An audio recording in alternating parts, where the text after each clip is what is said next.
Hi, I'm Emma. And I'm Leah. And we're seniors here at the high school. And we had some freshman friends send in some questions that they had for us.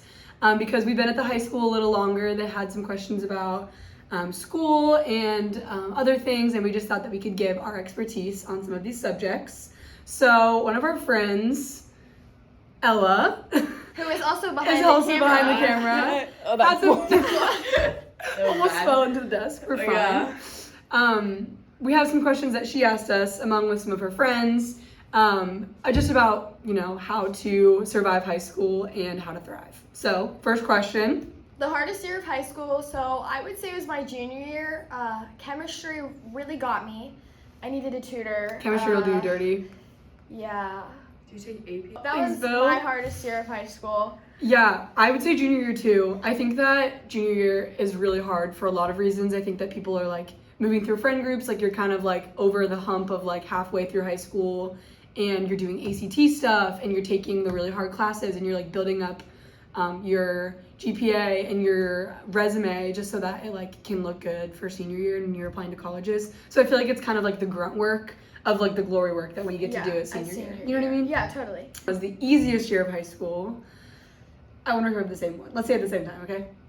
3. Sophomore year. Oh God. Yeah. I was gonna say sophomore year too. Oh, okay, yeah, sophomore year. I mean, I did have trouble with geometry. Did have to get a tutor during that one too. It's okay. But Guys, tutors are your friends. Yeah, they are your friends. They're helpful. But I did have the most fun sophomore year, even though COVID hit at the end. Yeah, I agree. I think that sophomore year, you kind of start to like get in your groove. You find your friends that you really like to be around.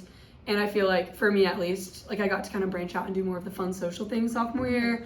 And it was kind of the first time I got to experience those. And then COVID kind of put a tamper on that, but also, it was fine. I wasn't a freshman anymore, so I rude. wasn't like a underclassmen as much. Right, so like people respect you a little bit more. They understand more, so. For sure. Our next question was, does popularity really exist? I would say maybe coming in freshman year, you could have it a little, but as time goes on, people get their friend groups, and I don't really see it at all anymore. I mean, at a school as big as Mason, I feel like it's kind of just what you make of it. Yeah. Like there are definitely people freshman through senior year that like are really aware of the popularity ladder and like where they fall. And I think that it does exist for some people, but it's all relative to like if you want to be a part of that. If you want to play the game, you can play the game, but like it's way more fun not to. Yeah. So don't. I highly recommend I that. just recommend getting your friend groups and going on with your friends. Right. Forget all the other if you find your people, like forget people. popularity, just be a nice person, people will like you. Yeah. Is it better to go to school functions in a group or with a date? So I never have been asked. But we can't really give that advice. Wait, you're a senior? You've never been asked? Ella's roasting us right now. Excuse me, I could still have some time to be asked. We still have the whole school. Good luck with prom. This is actually our hype video right now. Yeah.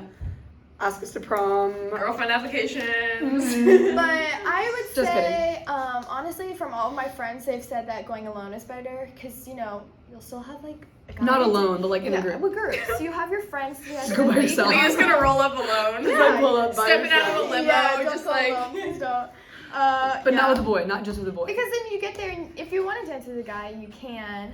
And if you don't want to, you don't have to. But you're with your friends, so you don't have to worry about that, really. Right, and if you like have like a friend group where there's like girls and guys, like you can go, you can like go with a date and in a group. Like there doesn't have to be like one or the other, like just you and them at dinner. I think it depends what you make of it. Yeah, for sure. Yeah. Okay, and then last question: do you keep your same friends throughout high school? Emma, what do you say to this one? I've had the same friends since 8th grade. So I have kept, So yes. We've all gone through ups and downs, and I found the closer ones in my group, and like I had one big group and we split off, but I definitely think I still keep the same friends throughout high school. It takes some time finding your group within that group, and I went through some waves. So. Yeah, I would say the same. I feel like I'm friends with the same people that I knew going into high school, but I got way closer with people than I ever expected. Like I wouldn't have expected freshman year to be like best friends with the people I'm best friends with this year. Mm-hmm. So I would say yes and no, because there are times when I'm like, oh, I never expected to be this close with you. And then there's also people that I was like, oh, like you've been my Yeah. ride or die, you know. Okay, So that's all we have for this episode. But stay tuned, we have more coming out. And if you see us in the halls, ask us questions because we're full of great wisdom answers. and great answers Yes, for we're you. willing to answer anything you guys have. So that's it for episode episode 1. one. Dear freshmen.